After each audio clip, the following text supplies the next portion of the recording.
talking about my friend who is a video editor who is in the production world. He went to college for film. He went to college to be a video editor, and he did become a video editor. But what did he notice? And I'm sorry for those that have listened to this before and have heard this before, but what did he notice when he got his first job? When he finally walked into that room, into that editing room, and he looked at the people around him, what did he notice? None of them had degrees. And they all had the same job. And they had already been there. For years. And he was the new guy. Why did he need the degree? He didn't. He just needed to keep doing his work. And this is a guy who was already doing the work prior to going to college. Right. He did have a portfolio of work. It wasn't the best, but he did have a portfolio of work. If he had put in 4 years, then he would have been. He would have put in 4 years, and his economics would have gone the other way. Instead of paying to go to film school, or instead of paying to get this film degree, he would have been working and honing his skill and honing his craft for 4 years and getting paid while doing it. One thing I really want to say here is that, and I know we get a lot of backlash about this, but we're not saying that you can't learn anything getting a film degree. What we are saying is that you are much more likely to learn things that are useful, that are going to be done by people who work in the industry or you are trying to get into. People who teach film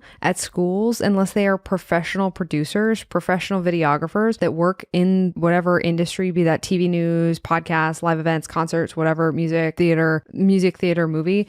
If they don't work in that directly, they are teaching you theory. They don't know. They have never done it. They have never used it. The people that you learn from when you go into the industry are actually using it for their actual work. And you are a step closer instead of a step removed. And that does make a big difference when you were talking about skill and excellence and experience and connection, which are all of the things that build a solid career.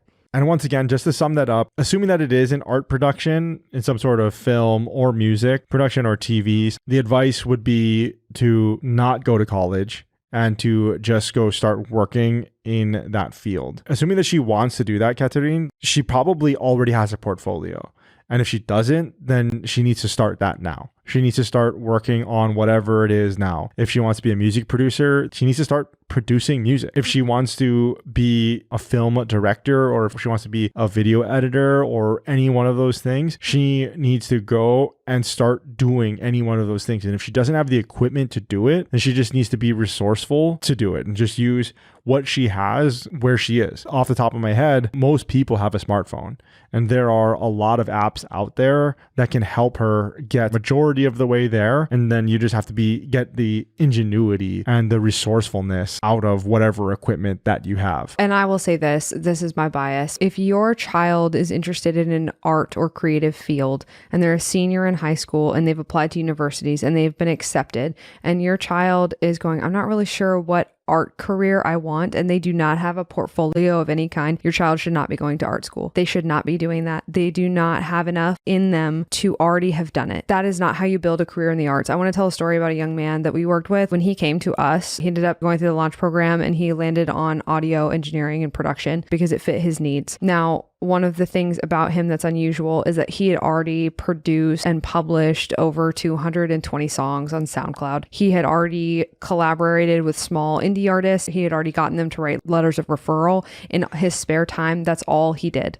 All he did was write. All he did was record. All he did was edit. He just sat there with his headphones in every spare bit of time that he had. And then he also did the business part, which is he started reaching out to people and collaborating and saying, hey, can you publish my stuff? Can you do this? If your child does that and you have money set aside for art school, then they want to sit through all the general education classes to get to the art part, maybe that's the right fit. If whatever job they're going to get fits their life goals and it's not going to financially damage your family. If you are going, my child's been accepted to 3 universities and they're all art schools, but they're not really sure what kind of art they want to do not send your child to college. That is a one-way path to crushing debt. Please don't do that, because if they don't have a portfolio of their own yet, college is not going to do that for them.